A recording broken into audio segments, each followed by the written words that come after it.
ಮತ್ತು ಈ ಒಂದು ಯೋಗಗಳನ್ನು ಒಂದು ಒಂದು ಒಂದು ಕರಿಕ್ಯುಲಮ್ ಆಗಿ ಯಾಕೆ ನಾವು ಮಾಡಬಾರ್ದು? ಈಗ ನೀವು ಸ್ಪ್ಯಾನಿಷ್ ನಾವು ಎಲ್ಲಿ ಯೂಸ್ ಮಾಡ್ತೀವಿ, ಅದನ್ನು ಫ್ರೆಂಚ್ ನಾವು ಎಲ್ಲಿ ಮಾತಾಡೋಕ್ಕೆ ಹೋಗ್ತೀವಿ, ಅವನ್ನೆಲ್ಲ ಇವರು ಲ್ಯಾಂಗ್ವೇಜ್ ಆಗಿ ಒಂದು ಕರಿಕ್ಯುಲಮ್ ಆಗಿ ಮಾಡ್ತಾ ಇದ್ದಾರೆ. ಬಟ್ ನಾವು ಯೋಗ ಮತ್ತು ಸಂಗೀತ ಮತ್ತು ಕಲೆ ಮತ್ತು ನೃತ್ಯ, ನಾಟ್ಯ ಇವನ್ನೆಲ್ಲ ನಾವು ಒಂದು ಕರಿಕ್ಯುಲಮ್ ಆಗಿ ಮಾಡಬೇಕು ಅಂತ ನಾನು ಈ ವೇದಿಕೆ ಮುಖಾಂತರ ಎಲ್ಲ ಇವ್ರಿಗೆ ನಮ್ಮ ಸರ್ಕಾರಕ್ಕೆ ಮನವಿ ಮಾಡ್ತೀನಿ. ಹಾಗೆ ಯಾಕೆಂದರೆ ಇದು ಇದೇ ಥರ ಹೋಗ್ತಾ ಇದ್ದರೆ ನೋಡಿ ಇವತ್ತು ಬಹಳಷ್ಟು ಕಡಿಮೆ ಜನ ಸೇರಿದ್ದೀವಿ.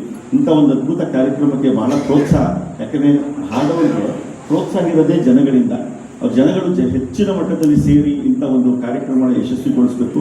ಇಂಥದ್ದು ಇಷ್ಟು ಜನ ಬಂದು ಈ ಕಾರ್ಯಕ್ರಮಕ್ಕೆ ಒಂದು ಯಶಸ್ವಿಗೊಳಿಸೋಕ್ಕೆ ಕಾರಣವಾಗಿ ನಿಮಗೆಲ್ಲರಿಗೂ ಕೃತಜ್ಞತೆಗಳು ಸಲ್ಲಿಸಬೇಕಾಗತ್ತೆ. ಹಾಗಾಗಿ ಮುಂದೆ ಇಂಥ ಒಂದು ಕಾರ್ಯಕ್ರಮಗಳು ಹೆಚ್ಚಿನ ಮಟ್ಟದಲ್ಲಿ ಆಗಬೇಕು. ನೀವು ನಮ್ಮ ಪುಷ್ಪಲತಾ ಶಿವಕುಮಾರ್ ಅವರು ಭಾಳ ಒಂದು ಉತ್ಸಾಹದಿಂದ ಇಂಥ ಒಂದು ಸಂಗೀತ ಶಾಲೆಯನ್ನು ಇದು ಮಾಡಿದ್ದಾರೆ. ಅವರ ಜೊತೆಯಾಗಿ ಶಿವಕುಮಾರ್ ಸರ್ ಅವತ್ತು ಭಾಳಷ್ಟು ಸಪೋರ್ಟಿವ್ ಆಗಿ ನಿಂತ್ಕೊಂಡು ಅವ್ರಿಗೆ ಸಪೋರ್ಟ್ ಕೊಡ್ತಾ ಇದ್ದಾರೆ. ಹಾಗೆ ನಮ್ಮ ಪ್ರಸನ್ನ ಕುಮಾರ್ ಸರ್ ಅಷ್ಟೇ ಭಾಳಷ್ಟು ಅವ್ರಿಗೆ ಒಂದು ಪ್ರೋತ್ಸಾಹ ಕೊಡ್ತಾ ಇದ್ದಾರೆ. ಹೀಗಾಗಿ ಇಂಥ ಒಂದು ನೆಚ್ಚಿನ ಮಟ್ಟದಲ್ಲಿ ಇಂಥ ಕಾರ್ಯಕ್ರಮಗಳಾಗಲಿ. ಯಾಕೆಂದರೆ ಈಗಿನ ಒಂದು ಲೈಫ್ ಸ್ಟೈಲು ಎಲ್ಲರೂ ಭಾಳ ಟೆನ್ಷನಲ್ಲಿ ಇರ್ತಾರೆ. ಅವ್ರಿಗೆ ಈ ಮ್ಯೂಸಿಕ್ಕು, ಡ್ಯಾನ್ಸು ಇವೆಲ್ಲ ಸ್ವಲ್ಪ ಮನೋರಂಜನೆ ಕೊಟ್ಟರೆ ನಿಮ್ಮ BP, ಶುಗರು ಇವೆಲ್ಲ ಸ್ವಲ್ಪ ಕಡಿಮೆ ಆಗುತ್ತೆ. ನೆಮ್ಮದಿಯಿಂದ ಇನ್ನೂ ಹೆಚ್ಚಿನ ಮಟ್ಟದಲ್ಲಿ ಆರೋಗ್ಯಕರವಾಗಿ ನಾವು ಇರ್ಬೋದು.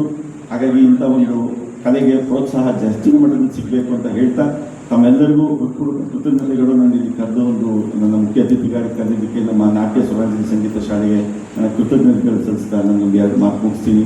ಜೈ ಹಿಂದ್, ಜೈ ಕನ್ನಡ. BJP ಮುಖಂಡರಾಗಿರುವಂತಹ ಹಾಗೂ ವೈದ್ಯರಾಗಿರುವಂತಹ ನಮ್ಮೆಲ್ಲರ ಪ್ರೀತಿಯ ಡಾಕ್ಟರ್ ಶಶಿಗೌಡ ಸರ್ ಅವರಿಗೆ ತುಂಬದ ಧನ್ಯವಾದಗಳನ್ನು ಅರ್ಪಿಸ್ತಾ ಇದ್ದೀವಿ. ಹಾಗೆಯೇ ನಮ್ಮೆಲ್ಲರ ಪ್ರೀತಿಯ